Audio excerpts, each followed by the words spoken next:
important de le louer, de l'adorer, vraiment d'être dans l'esprit, dans l'esprit. Le Saint-Esprit est là. Et ce soir, je veux vous parler de la communion du Saint-Esprit. Et c'est vrai que quand on a le Saint-Esprit, c'est une personne, le Saint-Esprit. C'est important de garder une communion, comme si j'étais avec ma femme et je n'ai pas de communion avec elle, je ne parle pas, je n'ouvre pas mon cœur, je ne lui dis pas que je l'aime, et je garde tout au fond de moi-même, les soucis, les problèmes, alors qu'on peut tellement partager de choses, et on peut trouver tellement de solutions ensemble, on peut s'encourager, on peut se bénir, on peut aller plus loin ensemble, mais c'est pareil avec le Saint-Esprit. Il est là. Nous pouvons lui dire, je t'aime Saint-Esprit. Merci d'être venu dans mon cœur. Il est le consolateur. Tu as consolé mon cœur. Tu m'as fait connaître le Père. Je ne suis plus orphelin. Je peux dire Abba, Père, par l'Esprit Saint. Il est là. Il est avec nous. Tu me guides dans toute la vérité. Tu m'enseignes toutes choses. Et le Saint-Esprit, il y a tellement de choses dans le Saint-Esprit qu'on ne peut qu'être transformé si on s'approche de lui, on l'écoute, mais aussi on lui apporte notre cœur, on lui apporte des mots d'amour aussi, parce que c'est pas que lui qui nous parle, mais nous aussi nous lui parlons. C'est une communion. Voilà. Et c'est important. Le Saint-Esprit, c'est vraiment la présence de Dieu. Elle est partout dans le monde et on ne peut pas y échapper. David a dit, « Où irai-je loin de ton esprit? Et où fuirai-je loin de ta face? Si je monte aux cieux, tu y es. Si je me couche au séjour des morts, t'y voilà. » Psaume 139, versets 7 et 8. Il est là. Il est là. Il a été répandu sur la terre. Acte 2, versets 16 à 18. Et c'est ici ce qui a été dit par le prophète Joël. Dans les derniers jours, dit Dieu, je répandrai de mon esprit sur toute chair. Vos fils et vos filles prophétiseront, vos jeunes gens auront des visions, et vos vieillards auront des songes. Oui, sur mes serviteurs et sur mes servantes. Dans ces jours-là, je répandrai mon esprit et ils prophétiseront. Et le Saint-Esprit est là. Il est là. Simplement, accueillons-le, tout simplement. Il est là. Il est venu. Bien sûr, il était déjà au commencement. Quand Dieu a créé toute chose, il planait au-dessus des eaux. Il était au-dessus des eaux. Mais à la Pentecôte, il s'est passé une chose extraordinaire. Dans l'Ancienne Alliance, il venait sur les prophètes et il prophétisait, il parlait de la part de Dieu. C'était des porte-paroles de la part de Dieu. Il était juste sur eux, mais il n'était pas en eux. Il était sur les sacrificateurs, les prophètes, sur les rois. Mais là, à la Pentecôte, il est venu sur tous ceux qui ont eu faim et soif de Dieu. Il est venu. Il n'est pas venu seulement dessus, sur eux, mais il est venu à l'intérieur d'eux. Il les a remplis. Ils furent tous remplis du Saint-Esprit. Tous remplis du Saint-Esprit. Et que quand on est rempli du Saint-Esprit, on parle en langue, on prophétise, on exerce les dons spirituels, les dons de guérison, les dons des miracles. Il y a toutes sortes de dons que la parole de Dieu nous communique, des paroles de sagesse, de réconfort pour ceux qui sont autour de nous. Et les gens en ont tellement besoin aujourd'hui. Les gens ont besoin une parole de réconfort. Ça fait du bien. Ça fait du bien. Quand quelqu'un vient, même vous êtes un peu dans la souffrance, vous êtes né de nouveau, vous êtes en Christ, vous appartenez à Christ, mais vous passez par des moments difficiles et qu'un frère ou une sœur vient et vous apporte une parole de la part de Dieu qui est réconfortante. Ça vous relève. Ça vous relève. Ça vous encourage. Et c'est ce que Dieu fait. Donc, qu'est-ce que la communion? du Saint-Esprit. À la fin de la lettre de Paul, il a écrit ça dans 2 Corinthiens, chapitre 13, verset 14. Il a dit que la grâce du Seigneur Jésus-Christ, l'amour de Dieu et la communion du Saint-Esprit soient avec vous tous. La grâce. Dieu est un Dieu de grâce. Il nous a fait grâce. La grâce, c'est une faveur que Dieu nous a fait, imméritée, mais c'est aussi la capacité de Dieu. Il nous donne la capacité de faire ce qu'il nous demande de faire dans sa parole.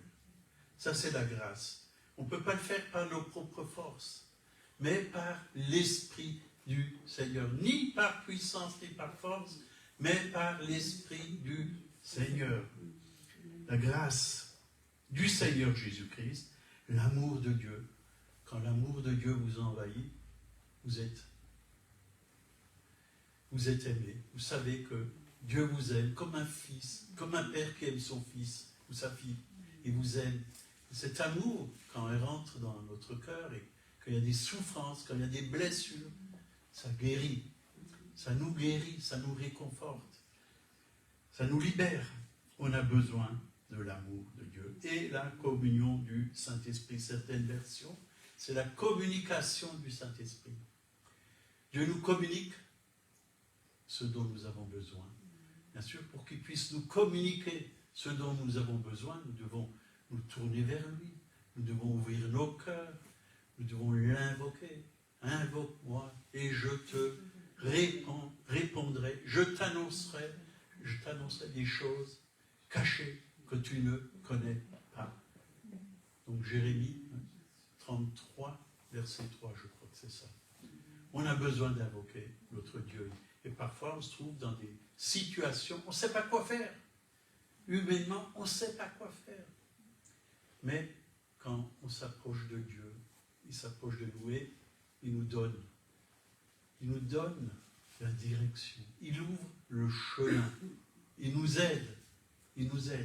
On a besoin de lui. On a besoin de la communion du Saint-Esprit. Le mot communion utilisé ici, dans le texte, a 3 significations. Premièrement, intimité. Deuxièmement, partenariat. Troisièmement, association. Vous voyez, on est associés.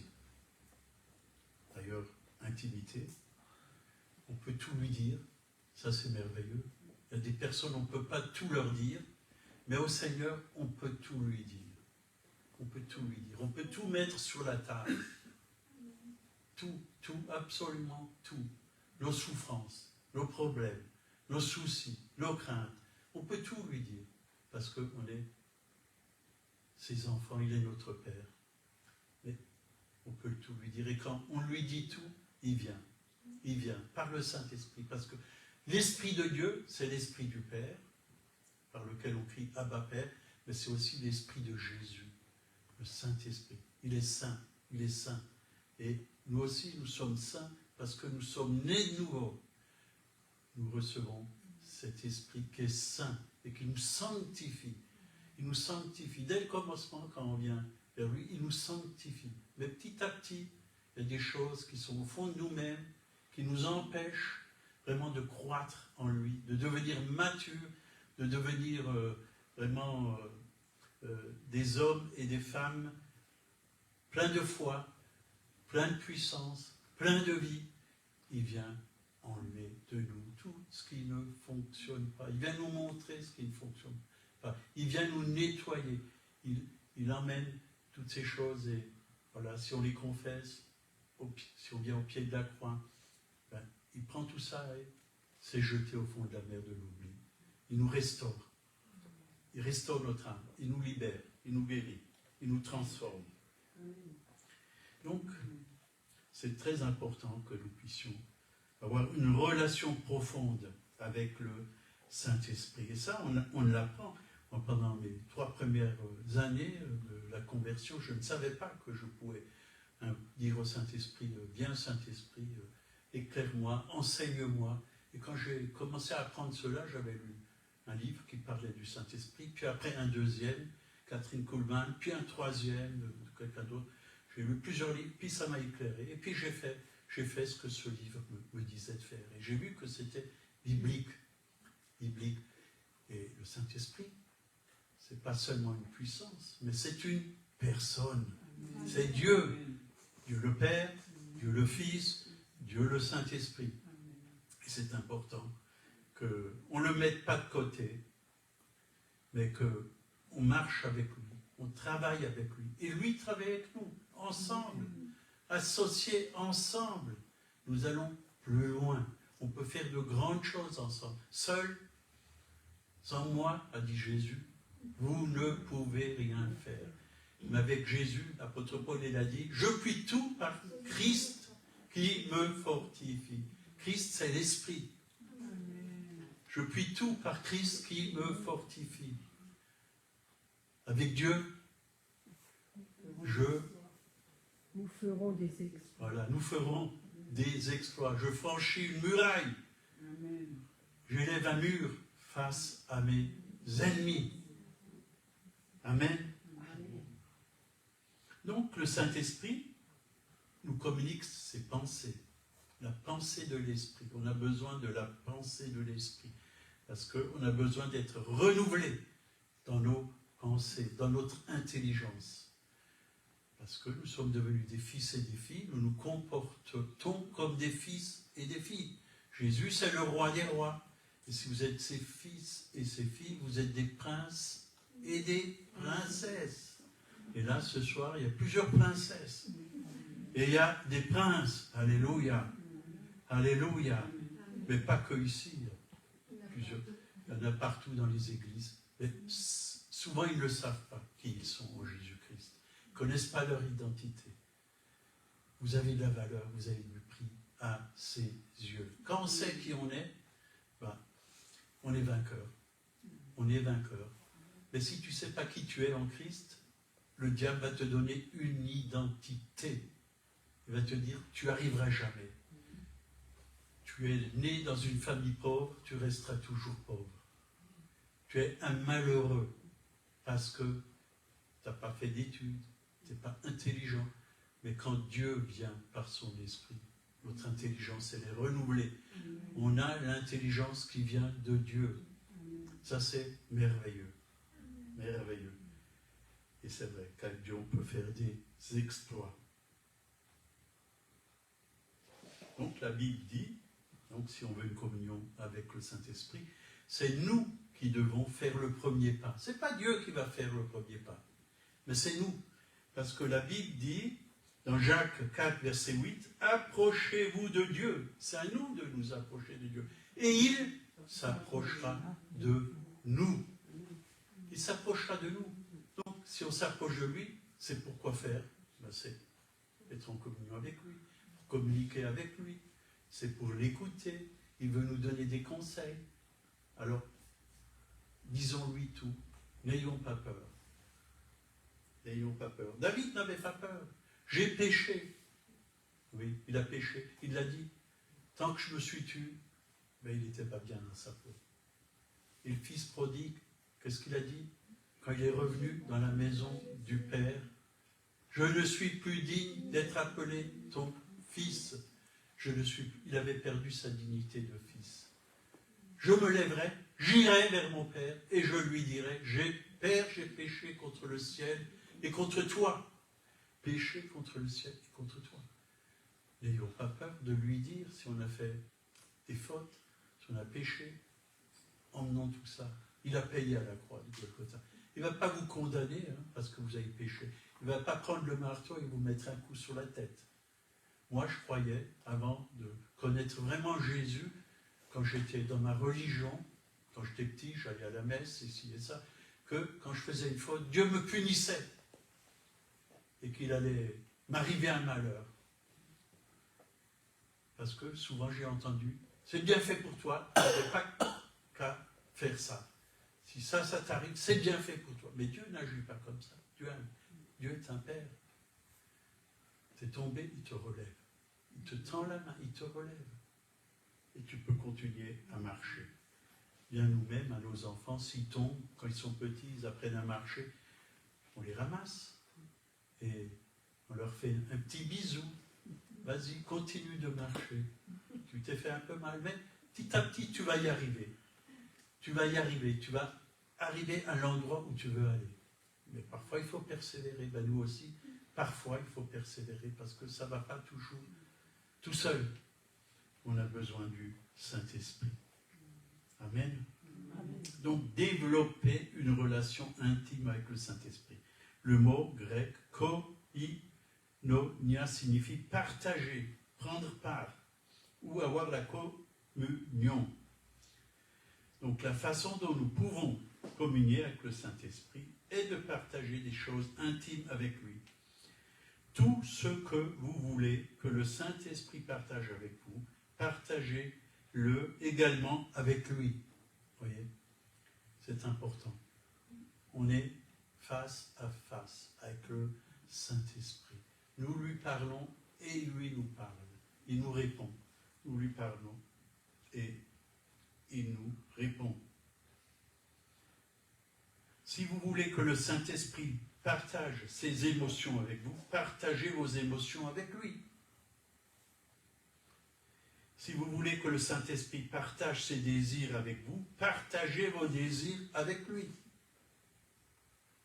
C'est important, cet échange avec le Saint-Esprit. Parfois, ce que nous on partage avec le Saint-Esprit, il sait que ça ne vient pas de Dieu, que c'est charnel, que c'est humain, c'est notre volonté. Mais il nous aime et lui nous montre. Et il va nous partager vraiment, il va nous donner, par exemple, la compassion quand on voit quelqu'un. Ce qu'il y a en Christ, il va nous le communiquer. Parce que parfois, on est dans des émotions un peu humaines. Tu m'aimes, je t'aime. Tu m'aimes pas, ben je t'aime pas non plus. Voilà. Ah, ben ce frère, je l'aime pas. Je l'aime pas. Il m'aime pas, puis je l'aime pas non plus. Puis, mais le Seigneur, il aime tout le monde. Et nous devons aimer comme Christ nous a aimés. Aime ton prochain comme toi-même. Amen.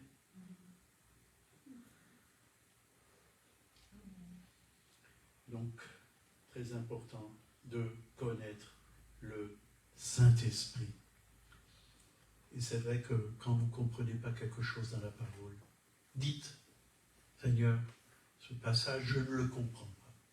Viens, éclaire-moi, Saint-Esprit. Ouvre mon intelligence spirituelle et révèle-moi ce que signifie ce passage. Parfois, on peut se dire, c'est dur ce que tu dis là. Hein, si vous ne mangez ma chair, si vous ne buvez mon sang.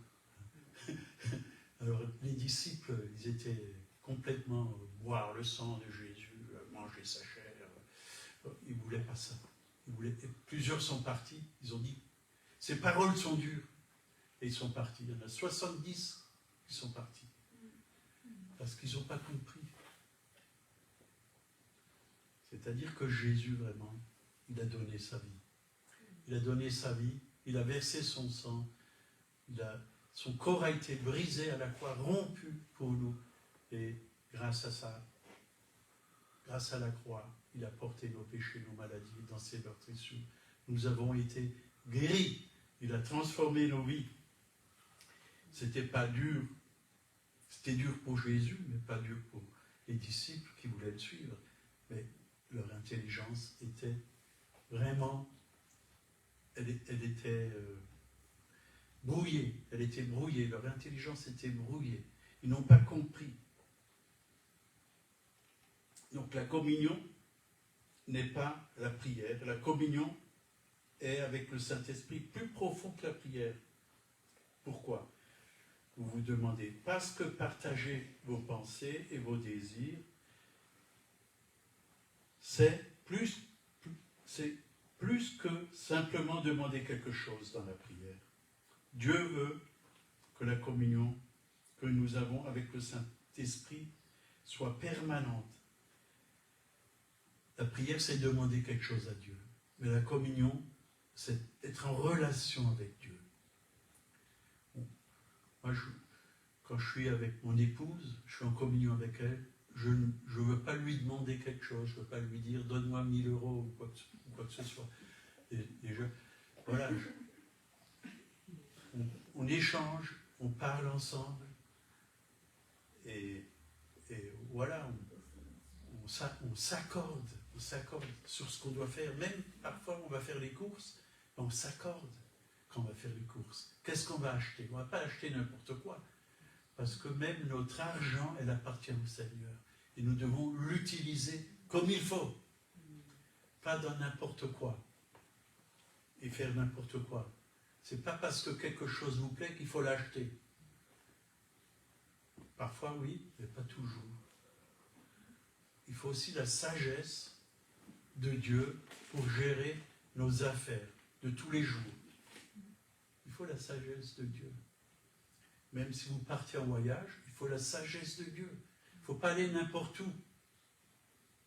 Moi, je veux que être dans la direction que Dieu me montre.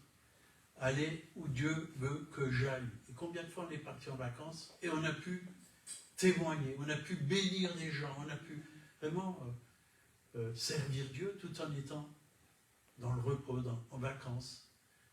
N'est-ce pas l'an dernier? C'était tellement merveilleux. On a dormi en France dans un hôtel. Puis on a pris nos petits déjeuners. Puis il y a une femme qui est... Monique, elle a parlé avec une femme, elle lui a offert... Qu'est-ce que tu lui as offert? Des petites chenilles qu'elle fabrique elle-même, en laine. Et elle a dit, ah c'est beau, et ainsi de suite. Puis petit à petit, elle a commencé à parler du Seigneur. Et puis elle a même dit, mon mari est aussi chrétien, croit en Dieu, il a même écrit un livre. Puis ils étaient deux, et ils voulaient absolument, ah oui, on aimerait ce livre, et on leur a donné, ils nous ont écoutés, puis ils voulaient même plus qu'on parte de cet hôtel tellement qu'ils étaient contents. Et ainsi de suite. Et quand on est allé en vacances, c'était tout, plus loin que Toulon. C'était à... Presqu'île de Gien. Presqu'île de Gien, oui, on était. Juste au bord de la mer. Et le propriétaire aussi, et il y avait encore d'autres locataires, des Alsaciens. On a pu aussi leur parler. Le dernier jour, on a pu leur parler du Seigneur. Et j'ai pu leur offrir mon livre. Et il y a des gens ouverts partout. Mais quand le Saint-Esprit vous conduit, vous pouvez ouvrir votre bouche, vous pouvez témoigner. Parce que le Saint-Esprit, c'est aussi... vous recevrez une puissance.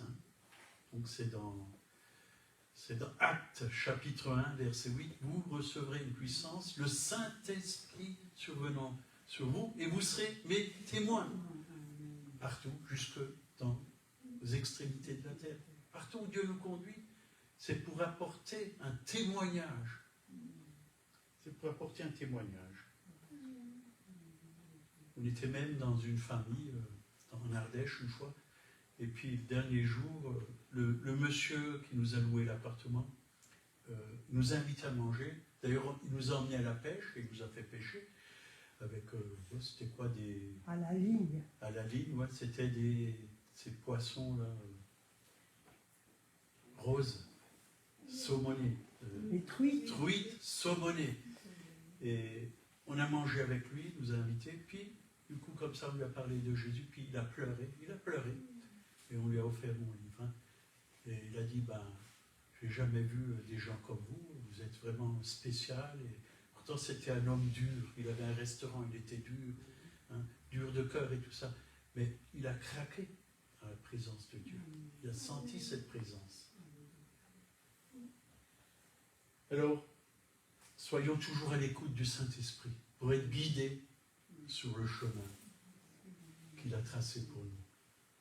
Et il a tracé pour chacun un chemin. Soyons à l'écoute. Soyons sensibles.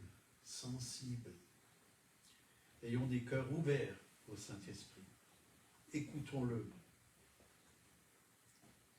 Soyons branchés sur lui. La présence surnaturelle de Dieu.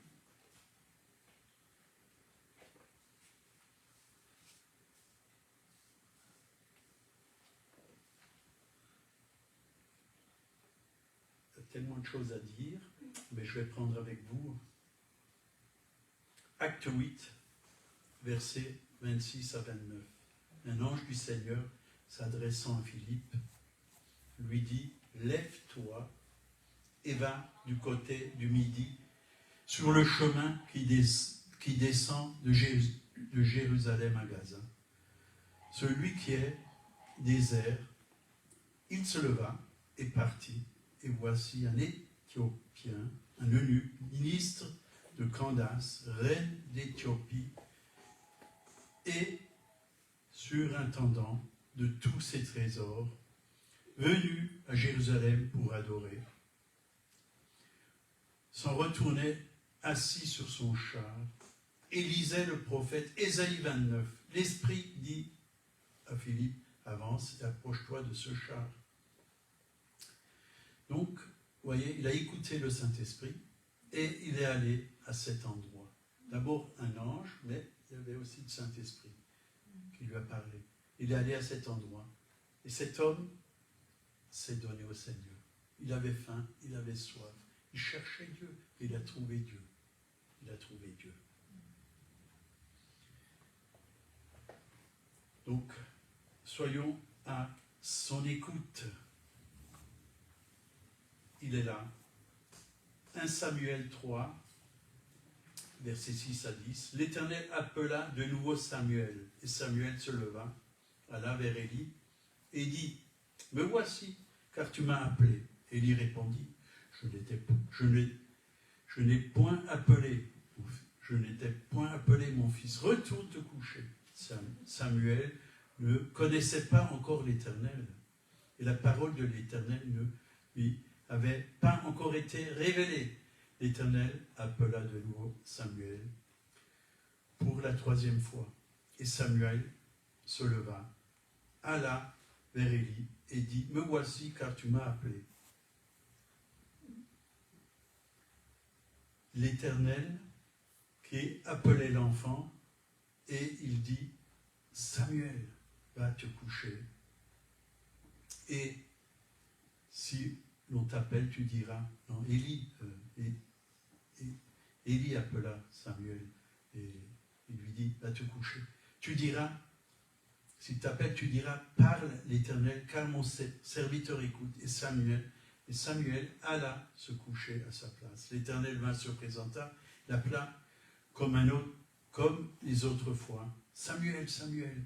Et Samuel répondit, parle, car ton serviteur écoute. Vous voyez, il ne savait pas encore écouter la voix de l'Éternel. Parfois, quand on est jeune converti, on ne sait pas. Moi, j'ai déjà entendu plusieurs chrétiens qui m'ont dit, moi, je n'entends jamais la voix de Dieu. Ça s'apprend. On doit apprendre à écouter la parole de Dieu. On doit apprendre à écouter le Saint-Esprit. Le Saint-Esprit parle. Il parle. Mais bien souvent, il y a tellement de bruit autour de nous, il y a tellement de choses, on a tellement de choses à faire. Il faut vraiment avoir soif du Saint-Esprit. Le chercher. Dire, Seigneur, je veux être dans ta présence. Je veux vraiment entendre ta voix. Et Dieu va parler. Il faut faire comme Samuel, dire, Seigneur, parle. Ton serviteur écoute. Parle. Et Dieu va vous parler. C'est important que nous puissions écouter le Saint-Esprit, parce qu'il a quelque chose à nous dire, à nous communiquer.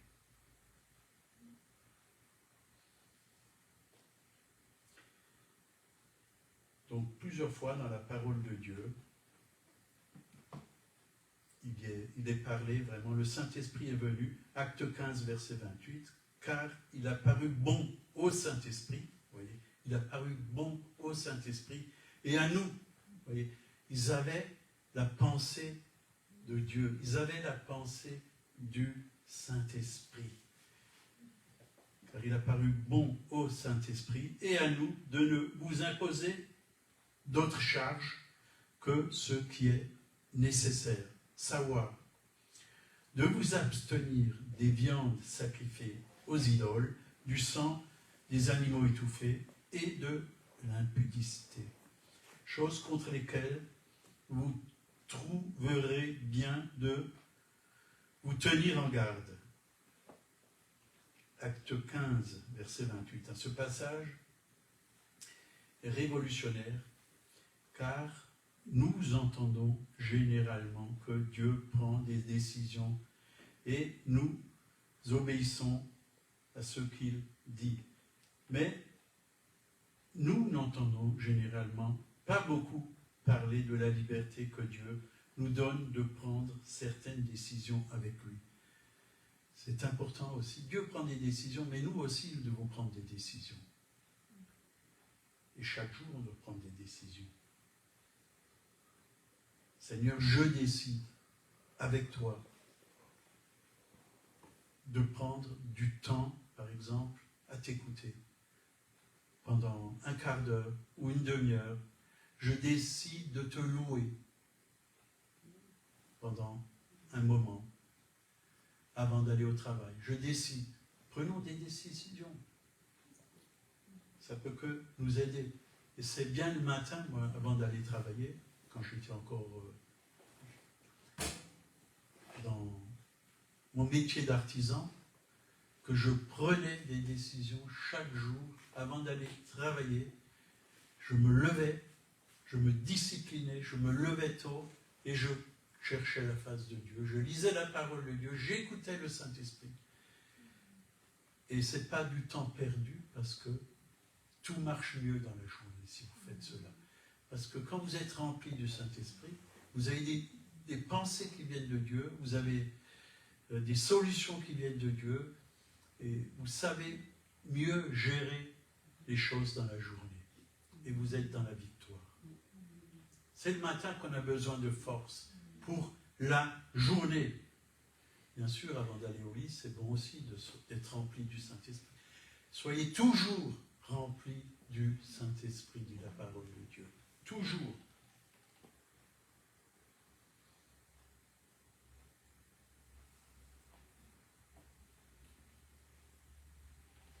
Il y a aussi un passage qui dit justement que pendant qu'ils servaient le Seigneur dans leur ministère et qu'ils jeûnaient, le Saint-Esprit dit « Mettez-moi à part Barnabas et Saul pour l'heure auquel je les ai appelés. » Dans 1 Corinthiens, chapitre 3, verset 9. « Car nous sommes ouvriers avec Dieu. Vous êtes le champ de Dieu, l'édifice de Dieu. » Paul ne dit pas que nous travaillons pour Dieu, mais que nous travaillons avec Dieu. Ce n'est pas la même chose. Avec. Et pourquoi on travaille avec Dieu? Parce qu'on a le Saint-Esprit. Et c'est lui qui nous montre comment travailler. C'est lui qui nous dirige, qui dirige notre vie, qui dirige notre journée. C'est lui. Donc la communion avec le Saint-Esprit signifie aussi collaborer avec lui. Donc, mais collaborer, ce n'est pas seulement prendre nos décisions et mettre notre veto au ciel, cela signifie aussi traiter comme un collègue et demander de l'aide dans tout ce que nous faisons. Nous devons joindre notre force naturelle à sa force surnaturelle. À sa force surnaturelle. Seigneur, je me sens faible. Et l'apôtre Paul, combien de fois il l'a dit, quand je suis faible, je suis fort. Parce que c'est Christ qui nous fortifie. C'est lui notre force. Moi, humainement, je ne peux pas. Mais avec toi, je peux. Je me rappelle, une fois, j'étais fatigué, une journée chargée, fatigué. Puis j'avais même du mal à une réunion à lever les mains pour louer le Seigneur. Puis, j'ai dit, Seigneur, je lève quand même les mains pour te louer. Et quand je suis reparti de la réunion, j'étais léger comme une plume. J'étais en pleine forme. C'était comme si je venais de me lever le matin. Reposer, bien. Parce que tout est parti. Tout est parti. Le poids qu'il y avait sur moi, la fatigue, les fardeaux, tout est parti. L'onction brise le joug. Amen. L'onction du Saint-Esprit brise le joug.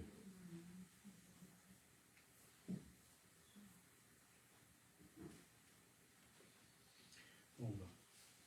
plus loin parce que il nous faut, je suis juste à la 2e page, je n'ai 4, je vais laisser beaucoup de choses. Jean 7, verset 37. Le dernier jour, le grand jour de la fête, Jésus se tenant debout s'écria, « Si quelqu'un a soif, qu'il vienne à moi et qu'il boive. » Est-ce que vous avez soif du Saint-Esprit? Et qui boive. Celui qui croit en moi, des fleuves d'eau vive couleront de son sein, comme dit l'Écriture. Pas des petits ruisseaux, pas des petits filets, mais des fleuves. Dieu est un Dieu d'abondance. Ces fleuves, ça va balayer tout ce qui n'est pas de Dieu sur votre chemin. Ces fleuves d'eau vive, c'est la vie. C'est la vie, c'est la paix, c'est la joie. C'est des fleuves de joie, d'amour, de guérison. Vous allez apporter la vie, le salut, la guérison, la délivrance autour de vous. Parce que l'onction qui est en vous va couler, va couler. Et c'est important de laisser couler cette onction. 1 Corinthiens 3,16, ne savez-vous pas que vous êtes le temple du Saint-Esprit et que l'Esprit de Dieu habite en vous? Si quelqu'un détruit le temple de Dieu, Dieu le détruira. Car le temple de Dieu est saint, et c'est ce que vous êtes. Donc toute personne née de nouveau a le Saint-Esprit en lui. Vous n'êtes peut-être pas baptisé du Saint-Esprit, mais c'est important aussi d'être baptisé du Saint-Esprit, comme à la Pentecôte. On a le Saint-Esprit. Si on connaît Jésus, on a le Saint-Esprit, parce que c'est le Saint-Esprit qui nous conduit vraiment dans la repentance. Il nous convainc de péché, de justice et de jugement. Et quand on a le Saint-Esprit, on a aussi besoin, le baptême, pour pouvoir avoir la puissance pour être des témoins vivants. Donc, si nous voulons vivre dans la victoire, nous avons besoin de la plénitude du Saint-Esprit. La plénitude. On ne peut pas être rempli à 90%, mais tu oins d'huile ma tête et ma coupe déborde. La plénitude déborde.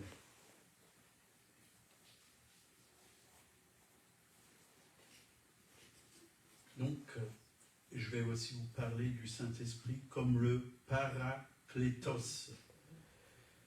C'est un mot grec. Ça vient de la Grèce antique. Il ne peut pas être traduit par un seul mot français ou en anglais. Le terme représente une combinaison de plusieurs attributs du Saint-Esprit. Donc, pour mieux comprendre ce mot, nous pouvons tirer une image des jeux de la Grèce antique. Lors des courses, chaque entraîneur engageait aux côtés de son athlète un spécialiste de la course, très performant et bien avisé sur les règles de la compétition pour courir en compagnie. Donc le seul but de ce spécialiste, c'était d'encourager l'athlète à gagner, à remporter la victoire, à aller vite, qu'il arrive devant, plus loin, même quand il était fatigué. Donc, ce spécialiste ou paraklétos, toujours présent aux côtés de l'athlète, devait l'aider à remporter absolument la victoire. L'athlète devait suivre strictement les conseils de son paraklétos. Le paraklétos humain, ça c'était le paraklétos humain. Mais il y a aussi le paraklétos divin, qui est le Saint-Esprit, qui nous encourage vraiment à gagner la course, à aller de l'avant, à ne pas nous décourager, à persévérer. Et nous devons écouter ce paraklétos. Amen. Qui nous encourage, qui nous donne la victoire sur nos ennemis chaque jour. Parce qu'il y a des ennemis. Voilà, je vais finir comme ça. Il y aurait beaucoup, beaucoup d'autres choses à dire. On en reparlera du Saint-Esprit parce que le Saint-Esprit est une personne très importante dans notre vie chrétienne. Connaître la communion du Saint-Esprit. Amen. Merci Seigneur. Tu bénis Seigneur mes frères et sœurs, que cette parole soit gravée dans les cœurs, que chacun d'entre nous, nous puissions serrer ta parole et nous voulons vraiment aller de l'avant. Mais ni par puissance ni par force, mais par le Saint-Esprit. Oui, merci Seigneur. Nous ne sommes pas seuls. Tu es avec nous. Tu es en nous. Tu vis en nous. Tu as mis Christ en nous. Alléluia. Christ en vous, l'espérance de la gloire. Ce n'est plus moi qui vis, c'est Christ, le Saint-Esprit, qui vit en moi. Alléluia. Si je vis dans la foi, je vis par Christ.